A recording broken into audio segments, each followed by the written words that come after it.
Hey everyone, it is Mitch, your logical libertarian here, and today we're going to talk about, we're going to be responding to a video by Riley Dennis. Now, I haven't done too much with Riley.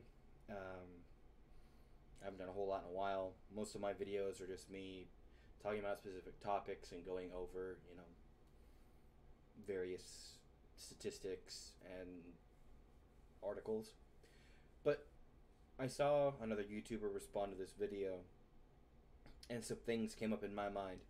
And I also disagree with some of their response, and I thought I'd give my own take, offer some food for thought, and see if maybe we can come to a bit more polite discussion and meaningful discussion about some of these topics. Because I think there's some value in both Riley's video, which is why I love being trans, and a few other things. Hold on one second. Let me just do one other thing real quick while I fix a thing here. There we go, that's better. Alright, so let's jump into the video. Right here, as you can see. And let's watch. I'll probably pause as we go. Hey everyone! So a few months ago, I made a couple videos called The Best Parts of Being a Lesbian and The Worst Parts of Being a Lesbian. They were in no way trying to convince anyone to be or not be a lesbian, since obviously sexual orientation is not a choice. They were more just documenting some of the positive and negative aspects of that part of my life. Today, I want to do the same thing, but with being trans. So this video will be the positive one. I'll talk about some of the reasons that I've come to love being trans and why I think it's okay to love and celebrate your transness. Later. Now, first off, I know the next thing she's going to say, but there's nothing wrong necessarily with loving and even celebrating something about yourself. Especially when it comes to things like mental health. And I know that a lot of trans people have, mental health problems. There's a lot of depression, anxiety, gender dysphoria itself is a mental health condition, and transitioning is seen as a treatment for it. So there's a lot of positive that you can take from that, a lot of good value you can get out of that discussion, out of that message of it's okay to love yourself, it's okay to love yourself and celebrate that you're unique and celebrate that you made this transition, that you're maybe on the road to some sort of healing or improvement of your quality of life. There's definitely 100% agree with that message. In another video, I'll tackle some of the negatives, since obviously being trans isn't all sunshine and rainbows all the time, but Yeah, it's not. There's a lot of bad stuff. wanted to make this one first so that when that one comes out, if it makes anyone feel a little sad about the state of the world, they can just come watch this one. Because being trans, just like being any other identity, has its positives and its negatives. That's just the way life works for all of us. So in no way am I trying to convince anyone to be trans. If you're cis, that's totally cool. To each their own gender. All I know is that when I was questioning my gender years ago, I was worried that if I came to the conclusion that I was trans, that my life would be horrible from there on out. That's an interesting point. Only ever seen and heard negative stuff about being trans, and so my whole perception of it was suffering and isolation and self-hate. Okay, so that's an interesting thing, and that's one of the things I wanted to address. First off, the whole point about wanting to have something positive for people to go to, that's nice and everything too. But yeah, when it comes to what Riley had heard, and from what I understand, what I had heard from a lot of people who were trans or just paying attention to the progressive talking points about it, they make it sound like being black, being a woman, being trans, being gay, being lesbian, being anything that's not a straight white male is just horrible, that it's just a terrible experience. And that would then terrify anyone, and that can start to lead to this sort of resentment of other people being like, oh, well, white people automatically hate me, or straight people hate me, or cis people hate me, or men hate me, and develop this sort of anxiety just based off of word of mouth, because all you hear is this negative experience, and all you hear is that it's oppression, oppression, oppression, and terrible, terrible, terrible, and you don't hear these positives and hear this very self-healing and self-loving messages where, you know, like this, where it encourages people to take control of their own happiness and say, you know what, I want to be happy. It's okay to be who I am. It's, you know, I can celebrate who I am. I should love who I am and always strive to be better and not care about what other people think and not care about the perceptions other people have of me no matter what. That I need to be happy with myself. And I agree with that message. And again, the problem with that is this progressive idea of systemic oppression and oppression everywhere in the Western world when it really doesn't exist. At least not in the way that they say. So I think that's an interesting point, and I think that's something that maybe Riley and people like her should consider. That's just me. I just want newly out trans people or questioning people to know that there is joy and happiness in being trans. Exactly. There's joy and happiness in anything in your life.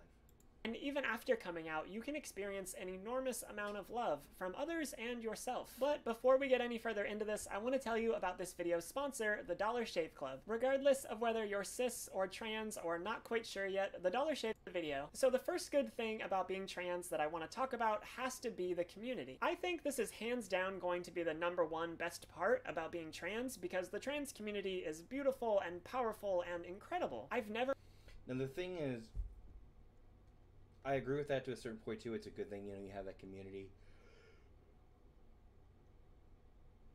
To have essentially not so much a community, but like a support group around you. That is good for everyone. That is required for any healthy human being. The human mind requires a support group. We require a social network. Even if it's not through social media, but just good old-fashioned, see you at work, see you at home, see you at the bar, see you wherever. People that you just interact with on a somewhat regular basis and share experiences and share feelings and share thoughts and ideas. You know, share other common things that you do, like meals and sleeping, you know, if you have a partner, whatever. These are good things to have.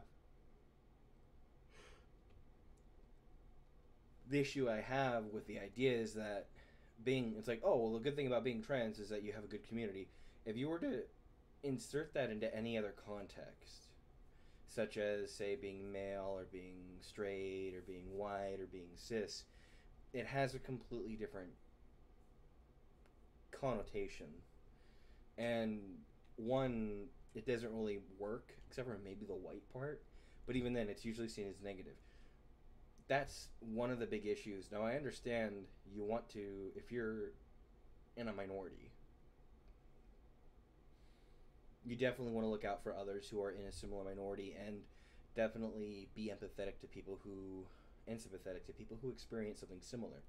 It's very helpful. You know, it allows for people who have experienced certain levels in their transition or being trans, you know, certain stages, or maybe just their age being older, they can provide advice and support to younger people or people like I said, who are just coming out, who are just considering transitioning, who are questioning, who are just discovering that maybe they might have gender dysphoria, aren't sure who to go to. There's definitely a lot of resources that can come through that, of course. But the issue is that there's a line of exclusion, of that sort of almost bigoted exclusivity that you need to be careful with. Yeah, if you were to change this about race or something else, it might make it a bit different. Got to be careful with that concept. I've never met a community of folks so committed to uplifting each other, helping each other, and making each other better. When I've traveled, I've met trans and non-binary folks in other countries who have welcomed me with open arms. When I first came out, I met other trans and non-binary folks over the internet who helped me immensely with like every aspect of my life. And throughout the years since then, I've become good friends with so many talented, amazing trans and non-binary people because of our shared identity and because... Another thing is, in a way, it's turning being trans almost into akin to a extreme interest, or like almost a religion, because it's the same way. The atheist community is kind of that way. And not that atheism is a religion, but it's still in the similar realm, or politics or other things. It's saying like, well, we all have a shared interest, and yeah, it's like we have a shared thing in common. But again, if you do it for race, it's just weird. Or if you do it for gender, it's just weird. When I mean gender, I mean sex. So male, female. Sexuality kind of had that, especially in the 80s. You know, there was kind of that underground gay community. I mean, in the 70s too, but 80s it was really big. But it just, it doesn't quite sit well with the way it's being described. But again, I understand, you know, you're reaching out to people. It's still helpful, you know. Because we're all in this community together. And when I think about the fact that if I had been cis, I never would have met these people, that breaks my heart. I don't know where I'd be without these folks in my life. And almost every trans person I've met can say a similar thing about the community. So having a really solid, accepting, badass trans community is definitely one of the great parts of being trans.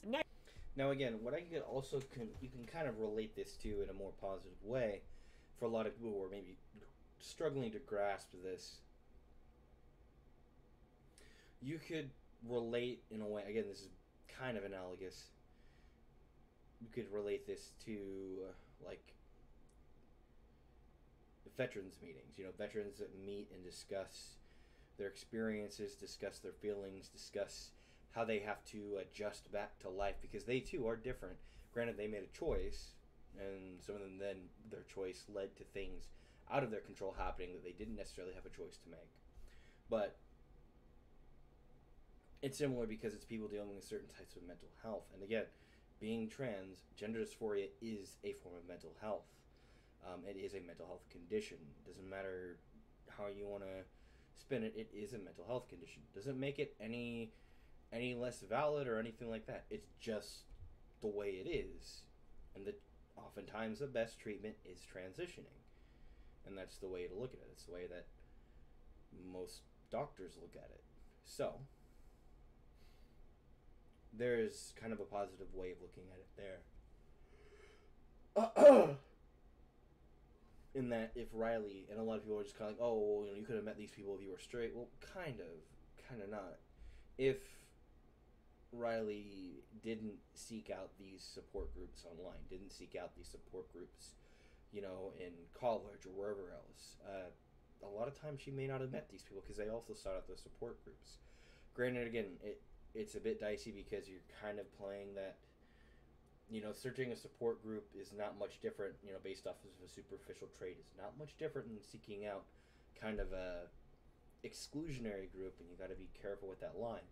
But I definitely agree that, yeah, it's the same. It's the same with people who are, you know, religious and say, oh, I never would have met these people in my faith had I not sought out this church and did all that. Or, you know, the same thing with any other group or interest, political party, whatever. So there is some positivity in that. And a lot of schools and other communities do have, you know, little compartmentalized subsections, you know, like, oh, this is a, you know, trans group where people can meet and discuss being trans and, you know, support each other. And that's definitely good. The only thing is, talking about it in a community as a whole, as if it's all representative and everyone agrees and is all happy-go-lucky, it's not quite the same. Next, I want to talk about one that's much less serious. I think I'm going to do my best in this list to mix up genuine heartfelt points with more jokey, lighthearted points. So for this one, my girlfriend Fiona and I usually call each other wife, even though we're not married yet, just because we've been living together for a while now and really act like an old married couple. And so when one of us does something more typical of like the traditionally masculine husband figure, we jokingly call that person the husband. And this works really great for me teasing Fiona because I do the dishes and the laundry and the vacuuming and all the like traditionally feminine wife stuff. So that sounds a little sexist, don't it? Hey, men can do dishes too. Can do laundry. Everything uses bleach, right? Always on warm. So it opens up a lot of avenues for joking about Fiona as my husband, but when it's occasionally the other way around, she can't call me husband because that would be transphobic. So no, it wouldn't. It'd be a joke, and it would be funny. And if you're a trans woman, it's still okay. She's not being bigoted about it, so it's not an insult. And if you take it as an insult, god damn, are you a pussy? She just has to sit there and kind of give me a grumpy expression because she knows she can't tease me in the same way I tease her. And yeah, she can, she just chooses not to because she doesn't want to pretty much break your insecurities, and that's a really big problem, and you really need to work through that and get over that, Riley. Like, seriously, as someone who's trying to be polite, if it is so demeaning to you for your significant other to joke and call you husband, but you can call her husband, and it's apparently transphobic to her, to you, but it's not sexist to her, you're a hypocrite, and you really need to work through that. That is some really fucked up problems, and you really need to work with that. You really need to talk to a therapist. yeah, I'm definitely gonna play the trans card for that one. Why not? And that's fucking low. And if I was your girlfriend, I would probably leave you over that. So if you're trans, you get to play that card with your significant other or friends whenever you want. It's honest. Okay, yeah, and this is one of the reasons why I wanted to respond. What the fuck? Encouraging that kind of shit, that sort of exclusionary, like, oh, well, I can do this to you, I can be sexist to you, but you can't be sexist to me. That is what's wrong with the whole social justice progressive mentality. It's so negative, saying that it's so bad for everyone else, and then it also encourages this sort of discrimination towards other people. It encourages people to take advantage of others like that. That is fucked up. Okay? Now again, I wouldn't have a problem to a certain point with being joking like that. My wife and I joke about that all the time. Joke about me like, oh, I was a good waifu today because I did dishes or something like that. It's a joke. It's a fucking joke. I'll even joke like I can be both the wife and the husband. Why? Because I cooked dinner and I fixed my fucking tools and fixed the fucking cabinet and shit and, you know, did masculine stuff too. Yeah, it's a joke. It's a joke. And she'll joke with me and I'll joke with her and it's fine. But if I were to try to tell her, no, you can't joke like that at me because whatever fucking reason, you know, or say like she can't call me crazy because, you know, I have anxiety or depression or anything stupid like that, she would be in every right to call me on it and, hell, even break it off. That's fucked up. And then to encourage people to do that, to take advantage of that, to be like, oh, I can do this to you, but you can't do it to me. That's so immature at best and bigoted at worst. Honestly, so fun to joke around with your loved ones by just claiming that minor inconveniences are transphobic, especially if those loved ones are cis, because then they just can't really argue it. Obviously, it's... Yeah, they can. They can argue it, and if you're going to make it a big deal, then you're a fucking piece of shit. It's all in good fun, and they should be aware of that too, but it's... Oh, they should be aware that it's all good fun, but you can't be aware that it's all good fun. See, it's called hypocrisy, and... just hilarious to be able to play that card with your friends or partner and watch them not have a comeback for it. Okay. I'd have a comeback for it. I would definitely do that. Yeah, if we were together and you were to say something like that to me, just like, oh, you know, if I were a woman and you were to say, oh, you're a good husband, I was like, oh, hey, you're the better husband. And if you make a joke or you get offended by that, I'll just like, come on, fucking man up. Yeah, I would dig at you if you were to be a dick about it, for sure. Say, you know, hell, even say something just like, gosh, you may not have a pussy, but you sure as fuck act like one. And the third good part about being trans is that it can give you a deeper sense of empathy and shape you into being a better person. Deeper sense of empathy. Right after that. I'm sorry, I got to remove from Riley for a second, because this is just... What the fuck? Oh gosh, I have to go on a rant for a second. How can you... How can you say deeper sense of empathy, but then be a hypocrite and not be able to...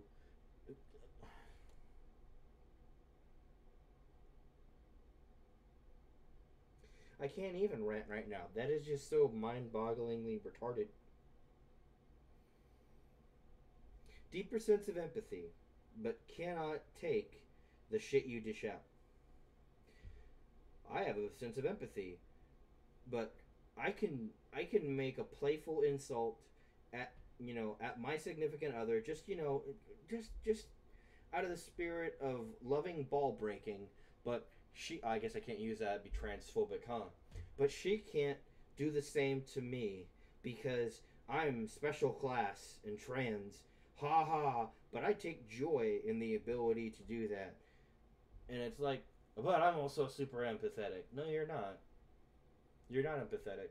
If you were empathetic, you would either, one, understand how unfair it is and how uncomfortable you probably make them feel because you're able to tease them and they can't tease you back. And in a way, it just, you know, you probably make them feel guilty for any of the thoughts they have, any comebacks maybe they come up in their mind or anything like that. You're not empathetic. And then two, being trans doesn't make you empathetic. Empathy is,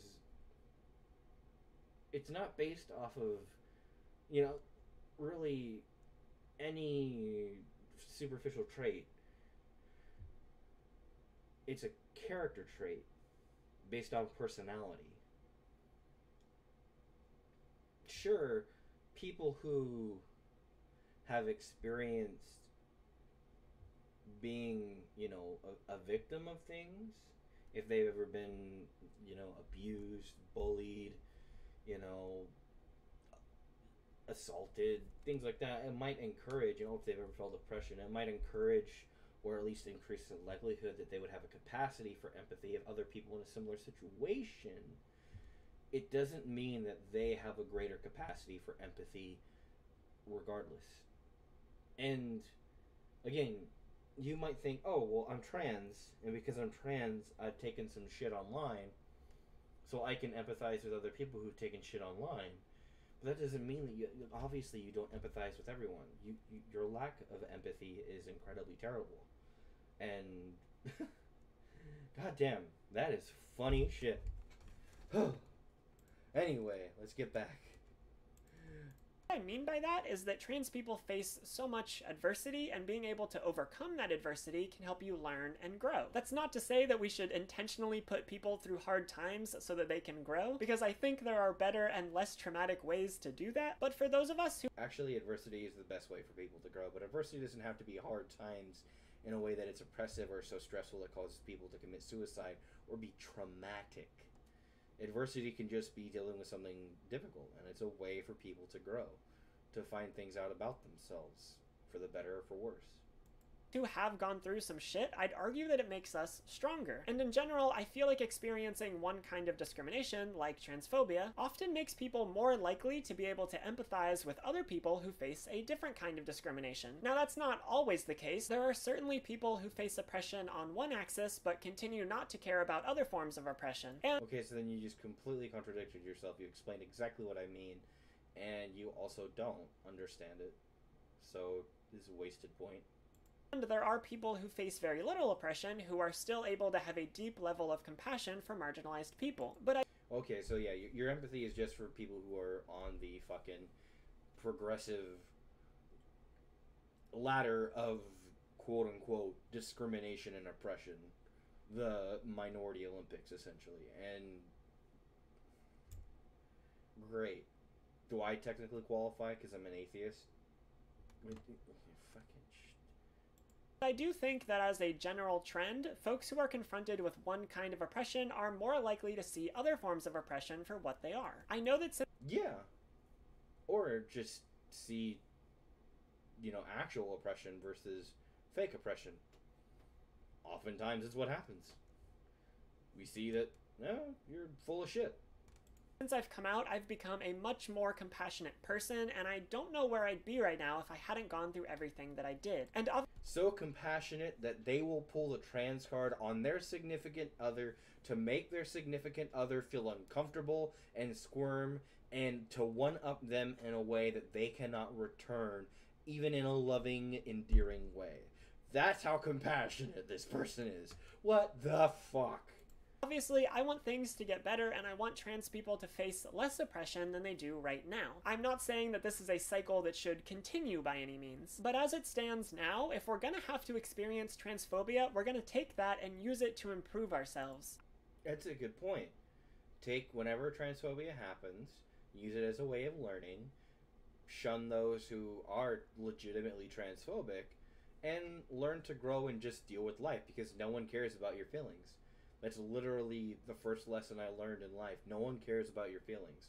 Yeah, sometimes that can have a negative effect, but you need to learn that. No one cares about your feelings, and you need to survive despite that. Yeah, there are healthy ways to deal with that, and people need to learn healthy ways to deal with their feelings. But you can't just be like, oh, well, transphobic, and I'm oppressed. And you're talking about transphobia, you're addressing mostly only the Western world. Where are you talking about it in, like, Southeast Asia, or the African continent, or the Middle East? Those are where it's worst. Yeah, some places in Southeast Asia are okay, like Japan, maybe South Korea, but it's pretty bad in a lot of areas, especially in the Middle East and in sub-Saharan Africa. It is bad for any member of the LGBT community. So you're advocating in an area where it's pretty accepted. Sure, the conservatives are kind of slow on it, but oh well, they'll get there. Christianity's kind of going the way of Judaism right now. It's maybe 100 or 200 years left, and then it'll be pretty tame.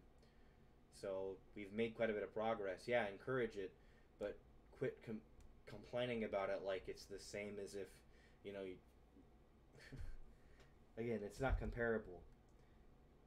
You get murdered in, like, Iran and fucking Uganda and, oh my god, Rwanda. Who cares, though? I don't know any trans person who would want to go back to being who they were before transitioning. Not just in a gender way, but in an everything else way. There are a fair amount. So many people coming out and seeing firsthand how the world treats trans people can change you in a profound way. Should we be able to have compassion for marginalized people without ourselves experiencing that marginalization? Of course, and I think that's what we should strive for. But that doesn't change the fact that for many trans people, figuring out that they're trans can help them see the world from a more compassionate lens. And not so much as more as it opens them up to the fact that people are actually not compassionate, that you have to deal with shit yourself, and that kind of teaches you, okay, well, people really don't care that I'm trans, so, you know, I'll just keep it to myself, I guess. You know, just do me and transition how I need to. And, you know, luckily work can't legally discriminate against me, and if they do, I can take them to court, and, you know, eventually most people are okay with it or won't be bothered by it, and the people that do, just don't let them get to me. They'll get their due justice. And the fourth one is, a surprising amount of trucks, like the big 18-wheeler kind, have trans in the name. And every single time you see one, you can point at it and go, me. Like, here's a truck called Intertrans, which is especially relevant if you're intersex and trans. Here's Steph Trans, which I feel like someone needs to tell Steph Sanyati about. Here's Trans Gourmet, which is just me when I'm feeling like a snack. And this is Trans West, which I imagine is just full of trans people from the East Coast moving to LA. But, like, seriously, I don't know why so many trucks have this. I think it might be because it's shortened from transcontinental or transit or something. If anyone... Or transportation. Oh! I have a really good sexist comment I could make, but I am not going to. Oh, shit. It'd be funny. God damn. I wonder if Riley would like the Pontiac Trans Am. That's it. I can retire. Knows, please tell me in the comments, because even though I absolutely love it, I just don't really understand why it's that way. Next up. Let's comment. It stands for transportation.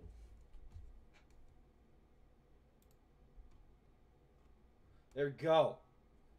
We told her. Up for the fifth part of this list, I want to mention how trans folks are often able to learn to really love their body and their gender for what it is. And I don't know. in a way that I think most cis people usually don't, simply because being trans often means spending a lot of time thinking about your gender and your body, how you feel in it, how it's perceived by others, that kind of stuff. And that Okay, I see what you mean there. That's a decent point.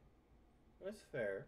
Can be shitty in terms of dysphoria, but it also means that trans people are often highly introspective about themselves in that aspect, and they put in the work to truly love their gender and bodies. Obviously, this varies for everyone, and some trans people never get there, and some are still working on getting there, but eventually it can lead to trans people being in a really good place with their gender and body. Because for cis people, they don't have to think about it because it's the societal norm, so they often don't put in that level of introspection and don't become in tune with that part of themselves. But for trans people, the vast majority spend a lot of time thinking about these things long before they even come out, and they often have to put in a lot of time learning to love aspects of their body that they don't like. I think that can allow you to reach a level of comfort and love for yourself that you probably otherwise wouldn't reach. And that's actually, I like that message too. It's actually pretty good. See, there's positive, there's value. We gotta point out the positive. And again, like everything on this list, this isn't universal. Some cis people, I'm sure, have thought more about their body and their gender than some trans people, but as a general thing, I think the introspection into yourself and your identity that comes with being trans can really help people learn about themselves in a substantial way. And yeah, that's a fair point. Fuck, dude, you gotta cut a little less fast, because damn, I can't pause.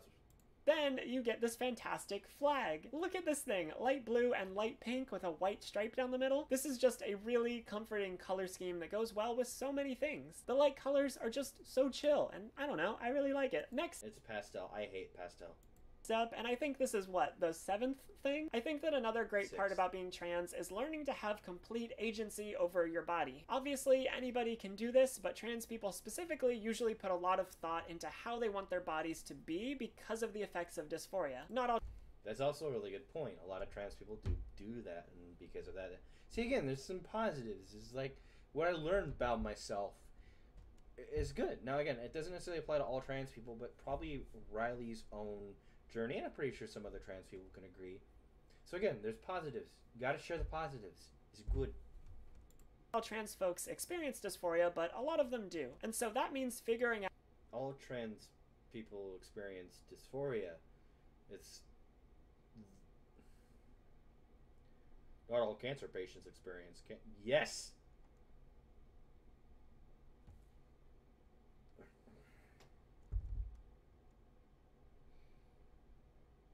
Being transgender means you suffer from gender dysphoria.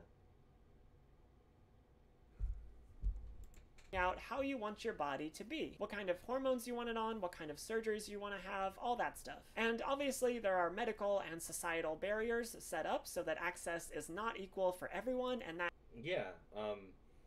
children shouldn't be allowed to.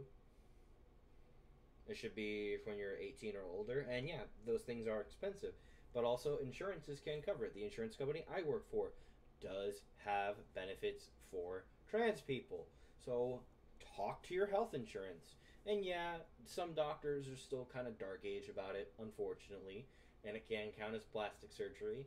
It's complicated.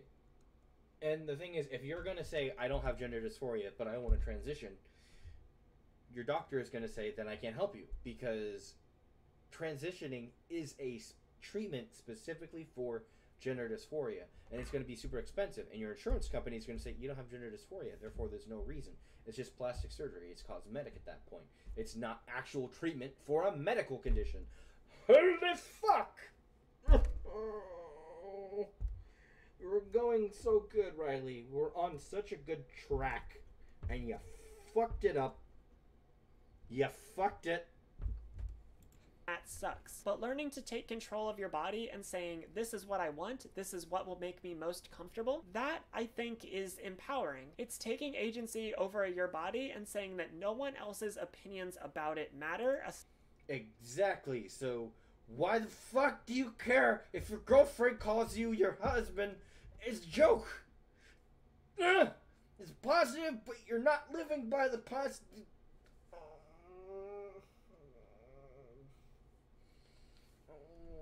It's like a salad that you dump a bunch of ranch dressing on. It's good for you, but also it's going to kill you at the same time.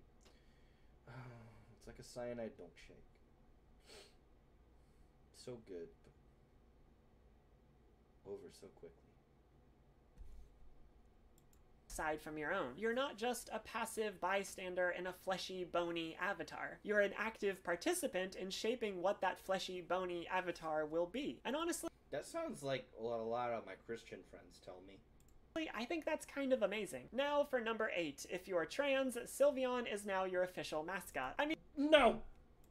Look at this incredible Pokemon that's decked out in the trans colors. You get one of the coolest evolutions to represent you. What could be better than that? Well, I guess if you're... Okay, that's bad because she's a fairy type.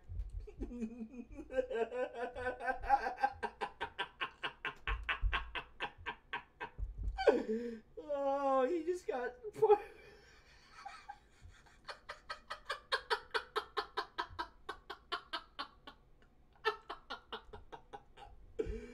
Oh, God.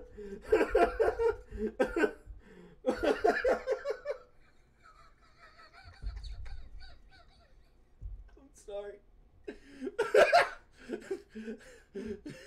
This Pokemon represents us. It's fairy type. We're fairies. I gotta get it. It has the color scheme. Oh. If you're like a goth trans person, you could be represented by Umbreon. But for most of us, Sylveon is our trans pride Pokemon and really just one of the best Pokemon in general. And no. Everyone knows it's Charizard. Actually, it's Pikachu. Never mind. Butterfree. Actually, I think Butterfree would be better for trans. Especially because, like, Butterfree goes through a transition. From the cute Caterpie to Metapod to the amazingly adorable badass that is Butterfree. Fucking sleep powder your ass to death, bitch. And Psybeam. Whoa. Number 9 is that when you come out, you get to find out who your real friends are. Who is really there because they're your friend, and who's there because they thought you were cis. And that can... What? No one's there just because they're just like, oh, this person seems to be cis. I will make friends with you because you seem to be of cisgender, which is common. My friendship completely... No, okay, again, like... So,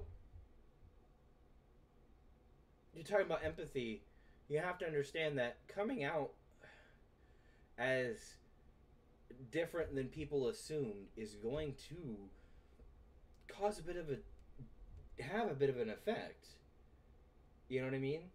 No, I get it. I would say that trans is probably the most mind-changing thing because people who might know you might really have now a completely different, like, it changes the context. Same with coming out as gay. Gay is a little bit different. Like, coming out as a, you know, gay, lesbian, or bi might be a bit different. And then, of course, coming out as an atheist or of a different religion than what the people around you experience, I would say is also related, but even less extreme because it doesn't change as much of the context either. But it's still, like, people then have to really rethink and try to then wrap their mind around you in a different way. And they have to then realize that, yeah, you being different doesn't change your character. It just changes something superficial. Now, being trans is going to have the biggest thing because there's also a bit of an identity change in there. See, being gay or bi doesn't really change your identity, nor does being atheist. But being trans, you know, before you may have been known as Ryland or Scott or something. Now you're known as Riley. That changes, you know, everything. It changes how they have to perceive you, how they have to approach you, how they have to address you. It changes the context. It might even change some feelings. You know, if one of your friends was, if you're a man, one of your friends was gay, maybe they had an attraction to you, now they understand that you're trans, it might kind of change the context of that. And it's unfortunate, and they're going to have to deal with that, and it's not your fault. 100% not your fault. They have to deal with their feelings in their own way. You have to deal with yours, and you have every right to come out and tell these people. They have to understand that they're going to have their feelings, and they have to learn to deal with it, and if they can't, they can't. It doesn't mean that they only cared about you as a cis person. It just means that maybe they aren't able to handle that, and their perception was different. It is unfortunate, especially when it's parents or members of your immediate family that can't accept you, and it sucks. But it's not like they just only accepted you if you were cis. It's that you've lived, especially if you've lived your life up until, 16, 18, 25, 30, and they've had this whole time to know you as this other person, and now you're saying, no, that's all different. It then makes that thought of, wow, what else is different about them? What else was I wrong about? That can cause quite an internal crisis with them about your relationship. And you need to work on that with them. And it's difficult because if you're announcing that to them and starting your transition, that's a lot you're dealing with, especially if you're doing hormones and going through surgery. It's a lot of extra stress and extra stuff on you. But if you want to talk about being empathetic, you need to understand that, and you can't just expect people to accept you overnight. You need to expect people to work with you, and those that then try to work with you, even if it seems like they don't agree with it, those are the people that truly love you. The people that come back to you, and say, hey, it took me by surprise and it shocked me, but you're still my friend, you're still my sibling, you're still my child, you're still my lover, you're still my parent, whatever. And they still try to stand by you. That's the value you want to take, not whether or not they view you as cis or whatever, because that, again, it's so narrow-minded to think that way, and it completely goes into the face of you talking about being empathetic. Anyway, back to Riley's video. Can suck because it can mean the loss of friendships, but it also means that the friendships that stick around and the ones you form after that point are stronger than ever. Not exactly, because if you then go into the context of you being trans, what about people that might only be your friend because you're trans? See, that's the thing, is you're playing it backwards now. It doesn't mean that there's any more value in that because you just now changed the context. Honestly, the people who are with you through your transition are going to be your strongest friends and your strongest support group, because those are the people who have watched your transition, who have supported you no matter what. Those are the people who have proved to you that no matter what, I'm with you. The people who are there before and then drop off when you transition, or the people who jump on afterward, they haven't proven that test yet. And to say they're better friends isn't necessarily correct. Trust me. It's a bit ignorant. Those people are there for you and support you. Your identity alone becomes a sort of litmus test for weeding out the assholes. And No, that's stupid. That's stupid. That's really stupid. What, am I gonna go up to everybody I say now and be like, hi, I'm Mitch Drury, I'm a fucking atheist. And if they don't like it, then I just don't talk to them? No. A lot of my really good friends are devout Christians. Some of which very strongly believe, just on their faith, that my fate will either be less than theirs, some are Mormon, or my fate will take me to eternal torture. Family members feel this way too. But we still have a strong, loving, caring, mutual relationship. I think it's comforting to know that the people who stick around after you come out are real, genuine friends. It Agreed. That point I agree. allows for a deeper level of trust between you and can help bring you closer. Next, we need Agreed. What's next? to talk about some more trans icons that aren't Pokemon. As a trans person, you're in good company with quite a few Nintendo characters like Vivian, Birdo, and Samus. Also, if you've seen... How is Samus trans? Samus is a badass. How is Samus... I need to look this up.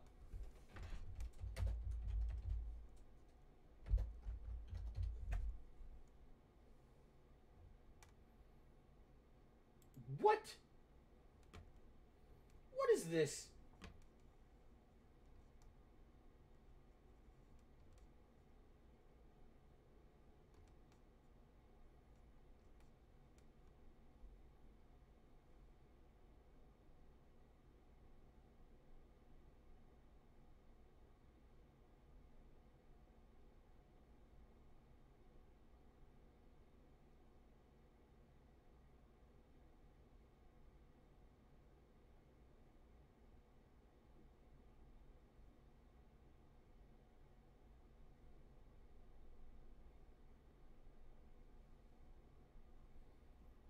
Yeah, her being masculine. What? Zarya. Zarya is no different. Fuck you. It's okay to be a woman, to be tall and strong. There's nothing wrong with that. It doesn't make you ugly.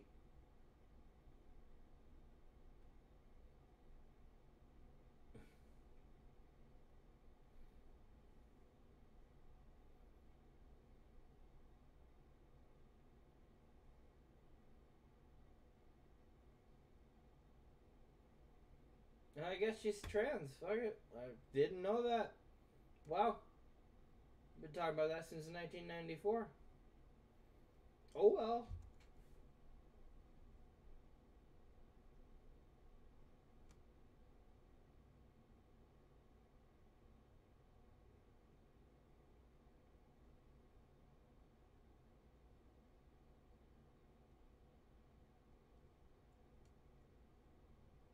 I mean, I guess, I don't know, it's just dumb. Oh well, good for Samus. In any of my videos about how different characters are queer, you'll know that you can pretty much headcanon any character as trans. Donkey Kong? Trans. Mario? Trans. Toad? Trans. There's a Doesn't that devalue the concept then? I mean, you could do the same with being atheist or gay. solid crowd of trans characters. And for number 11, I want to... That's right. Your favorite game character or movie character. Gay trans atheist. It doesn't bother me, but... talk about how trans people are often the only folks who get to experience life both passing as a boy and passing as a girl. Obviously, like with everything, there are exceptions, but so many trans people have the experience of passing for a long time as one gender and then eventually passing as another gender. And because of that, they can tell you all the ways that they are treated differently depending on how they're perceived. They can know firsthand about the microaggressions and harassment that people who are perceived as women face on a regular basis. You can also know that you get a lot of free drinks, door open for you, that people will do things for you. And they can also probably talk about how being male, a lot of the shit you have to deal with being male. They should have more empathy, again, for both genders, and realize that both genders kind of have a lot of shit to deal with, and a lot of crap to deal with, but both have their own strengths and are equally valuable to society. And they can know how people who are perceived as men experience the world differently. Other people can know these experience the world differently. You're downplaying that. Fuck you. Things conceptually, but trans people experience it. It kind of lays out all the sexism right in front of you, and it's way easier to see the broken system for what it is. I think that's a positive because it gives you an experience that very few other people have that helps you understand the world a little bit better. And for my final point, I need to inform you that all trans people have superpowers. If yours haven't kicked in yet, just wait a few more business days for your initiation letter to arrive. Sometimes those things get held up at the trans office, you know, bureaucracy and all that, but once you have your letter, your powers will be activated soon after. And if you've already received your letter and have your superpowers, congratulations! I look forward to seeing you at the next Trans Superheroes meeting. Anyway, that's all I had for today. If you can think of any other positive parts of being trans, because I'm sure there are a whole lot more, let me know down in the comments. And remember that you can use the link in the description to go to dollarshaveclub.com. Yeah, anyway. Oh, do I have any, no. No one did the chat. Anyway. Well, that was Riley's video, and this has been almost an hour long. Again, some positive messages in there about learning to love oneself, learning to deal with oneself, you know, trying to become more open-minded, seeing multiple perspectives in the way maybe the world treats the two different genders.